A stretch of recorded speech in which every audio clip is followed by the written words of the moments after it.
everyone, welcome to iFor Education. UGC NET June 2026 application പ്രോസസ്സുമായി ബന്ധപ്പെട്ട കാര്യങ്ങളാണ് നമ്മൾ ഈ ഒരു വീഡിയോയിൽ ഡിസ്കസ് ചെയ്യാൻ വേണ്ടിയിട്ട് പോകുന്നത്. അപ്പോൾ ലാസ്റ്റ് ടൈമിലൊക്കെ അപ്ലൈ ചെയ്ത ഒരാളാണ് നിങ്ങളെങ്കിൽ ഇത്തവണ വന്നിട്ടുള്ള കാര്യമായ മാറ്റങ്ങൾ നിങ്ങൾ മനസ്സിലാക്കിയിട്ടുണ്ടാവും അല്ലേ. ലാസ്റ്റ് ടൈമിൽ ഇല്ലാത്ത ഒരുപാട് പ്രൊസീജിയേഴ്സ് നമുക്ക് എക്സ്ട്രാ ആയിട്ട് വന്നിട്ടുണ്ട്.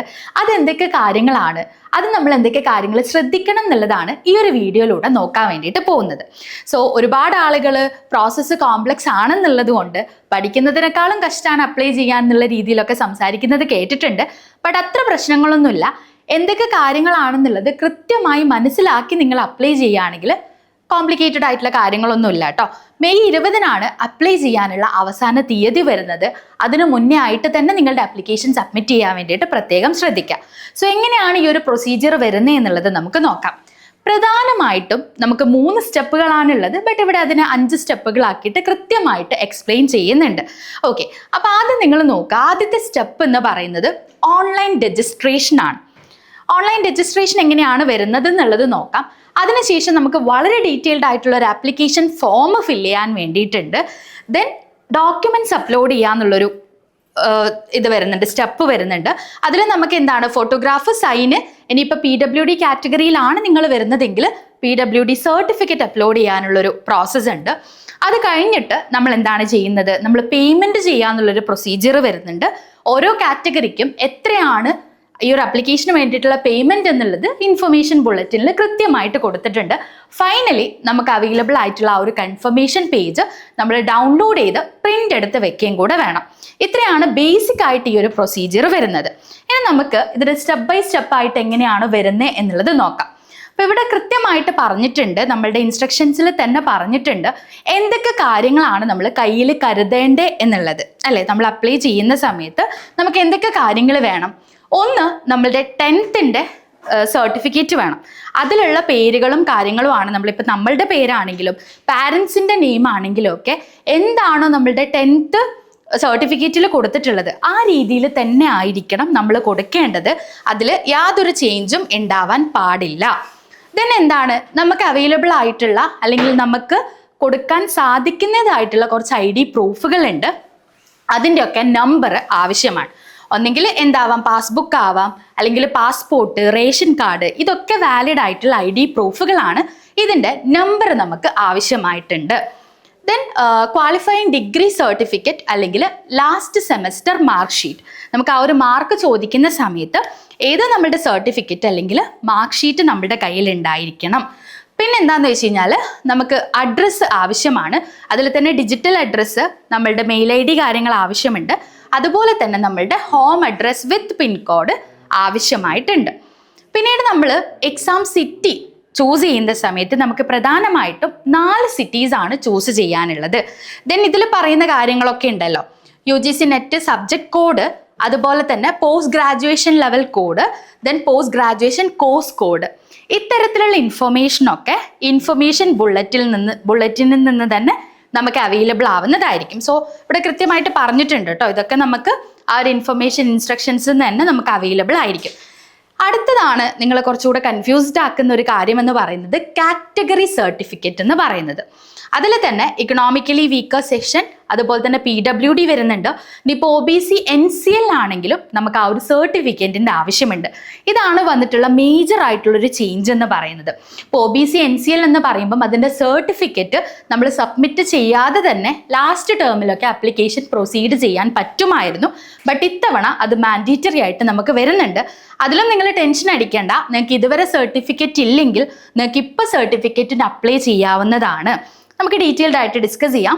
ദെൻ ബാക്കി നമ്മളുടെ ഇമെയിൽ, മൊബൈൽ നമ്പർ, മൊബൈലൊക്കെ കൃത്യമായിട്ട് റീചാർജ് ചെയ്തിട്ടുണ്ട് എന്നുള്ളത് എൻഷുർ ചെയ്യുക. കാരണം ഒരുപാട് OTPs നമുക്ക് ആ ഒരു മൊബൈൽ നമ്പർ ത്രൂ വരാനുള്ളതാണ്. ദെൻ നമുക്ക് വേണ്ടത് നമ്മളുടെ ഒരു JPG അല്ലെങ്കിൽ JPG ഫോമാറ്റിലുള്ള ഇമേജ് ആവശ്യമാണ്. അത് റീസെൻറ്റ് ഫോട്ടോഗ്രാഫ് ആയിരിക്കാൻ വേണ്ടിയിട്ട് ശ്രദ്ധിക്കുക. ഇത്രയും കാര്യങ്ങൾ കയ്യിൽ കരുതണം കേട്ടോ, അതൊന്ന് ശ്രദ്ധിക്കുക. യെസ്, അടുത്തത് ഇതാണ്. നമ്മൾ ആ ഒരു ലിങ്കിൽ കയറി കഴിഞ്ഞാൽ നമുക്ക് കിട്ടുന്ന വിൻഡോ എന്ന് പറയുന്നത്. ഇതിൽ ആദ്യം നമ്മൾ ചെയ്യേണ്ടത് ഇൻഫർമേഷൻ ബുള്ളറ്റിൻ ഡൗൺലോഡ് ചെയ്ത് കൃത്യമായി വായിക്കുക എന്നുള്ളതാണ്. ഇൻസ്ട്രക്ഷൻസ് ഫോളോ ചെയ്തില്ലെങ്കിൽ നമ്മുടെ ആപ്ലിക്കേഷൻ ക്യാൻസൽ ആയി പോകാനുള്ള സാധ്യതയുണ്ട്. അപ്പം അത് ശ്രദ്ധിക്കുമല്ലോ അല്ലേ. സോ ഇവിടെ നമുക്ക് കാണാൻ വേണ്ടിയിട്ട് പറ്റും ന്യൂ രജിസ്ട്രേഷൻ എന്നുള്ളത്. ഇതിപ്പോൾ സ്ക്രീൻഷോട്ടാണ്. ഇവിടെ ന്യൂ രജിസ്ട്രേഷൻ എന്നുള്ളതിലാണ് നമ്മൾ ക്ലിക്ക് ചെയ്യേണ്ടത്. അങ്ങനെ ക്ലിക്ക് ചെയ്യുന്ന സമയത്തും എന്താണ് നമുക്ക് ഒരു ചേഞ്ച് വന്നിട്ടുണ്ട്. ഈ പറഞ്ഞതുപോലെ ഡിജി ലോക്കറുമായിട്ട് കണക്റ്റഡ് ആണ്. ഡിജി ലോക്കറിൽ നിങ്ങൾ ഓൾറെഡി സൈൻ ഇൻ ചെയ്ത ഒരാളാണെങ്കിൽ ഇവിടെ മൊബൈൽ നമ്പറോ യൂസർ നെയിമോ ആധാർ നമ്പറോ വെച്ചിട്ട് നിങ്ങൾക്ക് പ്രൊസീഡ് ചെയ്യാൻ പറ്റുന്നതാണ്. അവിടെയും എന്താണ് നിങ്ങൾ മൊബൈൽ നമ്പർ കൊടുക്കണം, അതുപോലെ തന്നെ നിങ്ങൾക്ക് OTP ലഭിക്കുന്നതായിരിക്കും.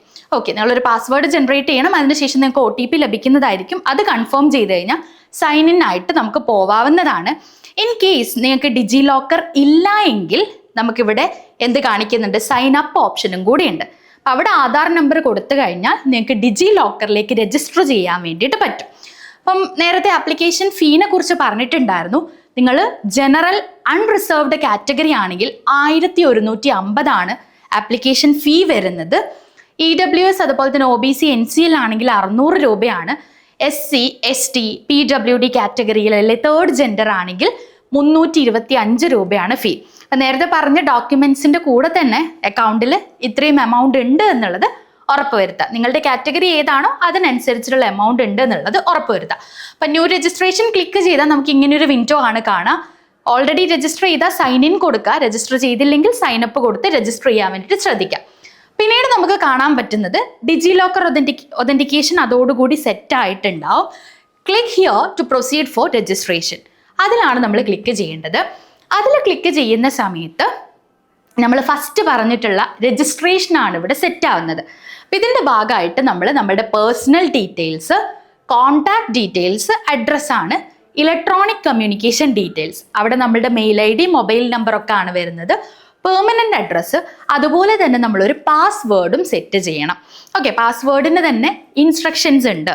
13 ക്യാരക്ടേഴ്സ് വേണം, അതിൽ സ്മോൾ ലെറ്റർ വേണം, ക്യാപിറ്റൽ ലെറ്റർ വേണം, അതുപോലെ തന്നെ സൈൻസ് യൂസ് ചെയ്യണം. അത് കൃത്യമായിട്ട് നമുക്ക് പാസ്വേഡ് സെറ്റ് ചെയ്യുമ്പോൾ തന്നെ അവിടെ കാണാവുന്നതായിരിക്കും. അപ്പം ഇത്രയും ഡീറ്റെയിൽസ് ഫില്ല് ചെയ്ത് കഴിഞ്ഞാൽ നമ്മുടെ ആ ഒരു രജിസ്ട്രേഷൻ കഴിഞ്ഞു. അടുത്തതാണ് ആപ്ലിക്കേഷൻ സ്റ്റേറ്റസ് എന്ന് പറയുന്നത്. ഇവിടെ നിങ്ങൾക്ക് കണ്ടാൽ അറിയാമല്ലേ, ഒരുപാട് കാര്യങ്ങൾ വരുന്നുണ്ട്. അതിൽ ഓൾറെഡി നമ്മൾ ഡീറ്റെയിൽസ് ഫില്ല് ചെയ്തത് കൊണ്ട്, രജിസ്ട്രേഷൻ കംപ്ലീറ്റ് ആയതുകൊണ്ട് എന്താണ് കോൺടാക്ട് ഡീറ്റെയിൽസ് കംപ്ലീറ്റഡ് എന്നുള്ളത് കാണാൻ വേണ്ടിയിട്ട് പറ്റും. അടുത്തത് ഡീറ്റെയിൽഡ് ആയിട്ട് നമ്മൾ പേഴ്സണൽ ഡീറ്റെയിൽസ് കൊടുക്കണം. അവിടെയാണ് നമ്മുടെ സർട്ടിഫിക്കറ്റിൻ്റെ ഒക്കെ കേസ് വരുന്നത്, ഡിസ്കസ് ചെയ്യാം. ദെൻ ഡിസബിലിറ്റി ഡീറ്റെയിൽസ് ഉള്ളവരാണെങ്കിൽ ആ രീതിയിൽ പ്രൊവൈഡ് ചെയ്യണം. ദെൻ ഇവിടെ അപാർ ID എന്ന് കാണുന്നുണ്ടാവും, അത് ഓൾറെഡി ക്രിയേറ്റ് ചെയ്തിട്ടുള്ളവരാണെങ്കിൽ യെസ് കൊടുക്കാം, അല്ലെങ്കിൽ നോ കൊടുക്കാം. യെസ് ആണെങ്കിലും നോ ആണെങ്കിലും നമുക്കത് പ്രൊസീഡ് ചെയ്യാവുന്നതാണ്. ദെൻ എക്സാമിനേഷൻ സിറ്റീസ്, ഓൾറെഡി പറഞ്ഞതുപോലെ നമുക്ക് 4 സിറ്റീസ് ഓപ്റ്റ് ചെയ്യാനുള്ള ഒരു ഓപ്ഷൻ അവിടെ ഉണ്ട്. എഡ്യൂക്കേഷൻ ക്വാളിഫിക്കേഷൻ ഡീറ്റെയിൽസ്, അവിടെയാണ് നമ്മളുടെ ലാസ്റ്റ് ഒരു മാർക്ക് ഷീറ്റ് അല്ലെങ്കിൽ ഒരു സർട്ടിഫിക്കറ്റിൻ്റെ ഒരു ആവശ്യം വരുന്നത്. അഡീഷണൽ ഡീറ്റെയിൽസ്, ദെൻ നമ്മൾ എവിടെയാണ് അപ്ലൈ ചെയ്യുന്നത്, എന്തിനു വേണ്ടിയിട്ടാണ്, നെറ്റാണോ JRF ആണോ PhD ആണോ എന്നുള്ളത് നമുക്ക് അവിടെ കൊടുക്കാൻ വേണ്ടിയിട്ട് പറ്റും. ഇതാണ് അടുത്തൊരു ചേഞ്ച് എന്ന് പറയുന്നത് അല്ലേ. മുന്നേ ഇല്ലാതിരുന്ന ലൈവ് ഫോട്ടോ ക്യാപ്ചർ ചെയ്യുക എന്നുള്ളത്. ലൈവ് ഫോട്ടോ ക്യാപ്ചർ ചെയ്യുമ്പോൾ ഒരുപാട് പേർക്ക് കൺഫ്യൂഷൻ ഉണ്ട്, ക്യാമറ ക്ലാരിറ്റി കാര്യങ്ങളൊക്കെ. അതിൽ ശ്രദ്ധിക്കേണ്ട പ്രധാനപ്പെട്ട കാര്യങ്ങളെന്ന് പറയുന്നത്, ഒന്നാമത്തേത് ലൈറ്റ് ബാക്ക്ഗ്രൗണ്ട് എന്നായിരിക്കണം നിങ്ങൾ ലൈവ് ഫോട്ടോഗ്രാഫ് ക്യാപ്ചർ ചെയ്യേണ്ടത്. അതായത് ബാക്ക്ഗ്രൗണ്ട് വൈറ്റ് ആണെങ്കിൽ അത്രയും നല്ലതായിരിക്കും.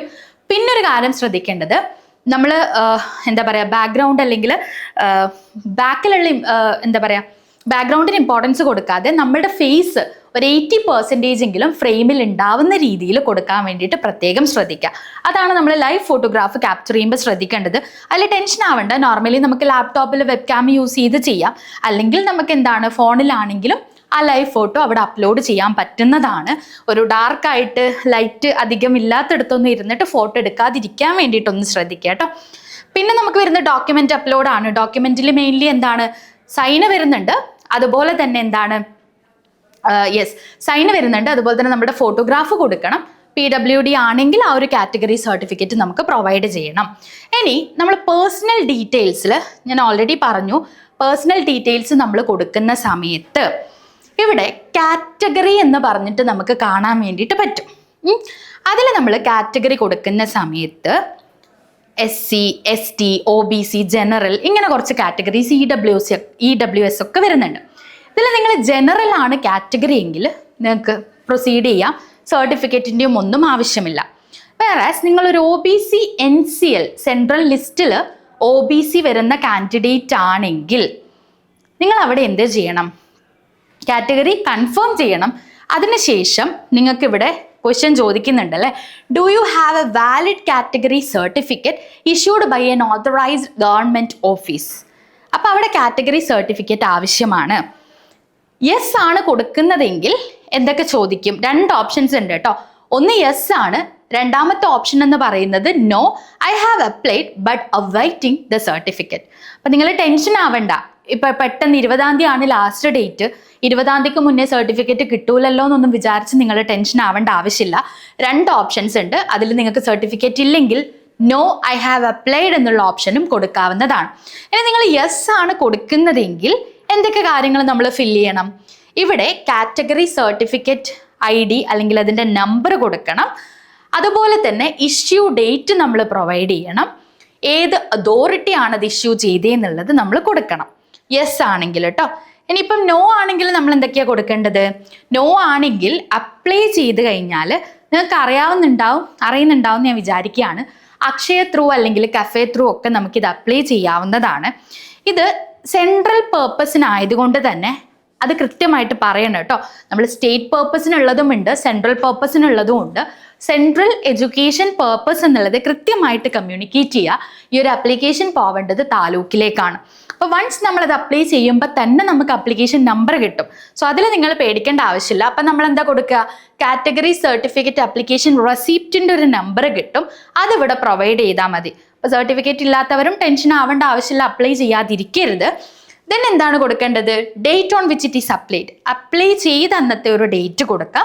ദെൻ ഏത് അതോറിറ്റിയാണ് നമുക്കത് ഇഷ്യൂ ചെയ്യാൻ വേണ്ടിയിട്ട് പോകുന്നത് അതും കൂടെ കൊടുക്കുക. എവിടത്തേക്കാണ് നമ്മൾ അപ്ലൈ ചെയ്തതെന്നുള്ളത്. അപ്പോൾ പ്രത്യേകം ശ്രദ്ധിക്കേണ്ട കാര്യങ്ങൾ എന്ന് പറയുന്നത്, ഒന്ന് നിങ്ങളുടെ കാറ്റഗറി, അതുപോലെ തന്നെ ലൈവ് ഫോട്ടോഗ്രാഫ്. ഈ മാറ്റങ്ങളാണ് പുതുതായിട്ട് NTA ഇൻട്രൊഡ്യൂസ് ചെയ്തിട്ടുള്ളത്. അപ്പോൾ ആരും കൺഫ്യൂസ്ഡ് ആവാതിരിക്കുക. ഈ പ്രോസസ്സ് കോംപ്ലക്സ് ആണെന്ന് കരുതിയിട്ട് അപ്ലൈ ചെയ്യാതിരിക്കാനും പാടില്ല. എല്ലാവരും അപ്ലൈ ചെയ്യുക. ഇതുമായി ബന്ധപ്പെട്ട് എന്ത് ഡൗട്ട് ഉണ്ടെങ്കിലും നിങ്ങൾക്ക് കമൻറ്റ് ബോക്സിൽ ചോദിക്കാവുന്നതാണ്. നമ്മളുടെ സൈഡിൽ നിന്ന് അത് ക്ലിയർ ചെയ്യുന്നതായിരിക്കും. സോ 20-ാം തീയതിക്ക് മുന്നേ തന്നെ ആപ്ലിക്കേഷൻ പ്രോസസ്സ് പൂർത്തിയാക്കാനും അതിൽ തെറ്റുകൾ വരുത്താതിരിക്കാനും പ്രത്യേകം ശ്രദ്ധിക്കുക. കാരണം തെറ്റുകൾ വന്നു കഴിഞ്ഞാൽ നമ്മുടെ ആ ഒരു ആപ്ലിക്കേഷൻ റിജക്റ്റഡ് ആവും. അപ്പം കൃത്യമായിട്ട് എല്ലാത്തിനും പ്രോസസ്സിൽ തന്നെ നമുക്ക് വെരിഫൈ ചെയ്യാനുള്ള അവസരം തരുന്നതാണ്. അപ്പോൾ ഒരു ഡബിൾ വെരിഫിക്കേഷൻ നടത്തിയതിന് ശേഷം മാത്രം നിങ്ങളുടെ ആപ്ലിക്കേഷൻ പ്രോസസ്സ് കംപ്ലീറ്റ് ചെയ്യാൻ വേണ്ടിയിട്ട് ശ്രദ്ധിക്കുക. ഒന്നുകൂടെ ഓർമ്മിപ്പിക്കുകയാണ്, ഈ ഒരു പ്രോസസ്സ് കോംപ്ലിക്കേറ്റഡ് ആണെന്ന് കരുതിയിട്ട് അപ്ലൈ ചെയ്യാതിരിക്കരുത്. എല്ലാവരും എത്രയും പെട്ടെന്ന് തന്നെ അപ്ലൈ ചെയ്യുക. താങ്ക്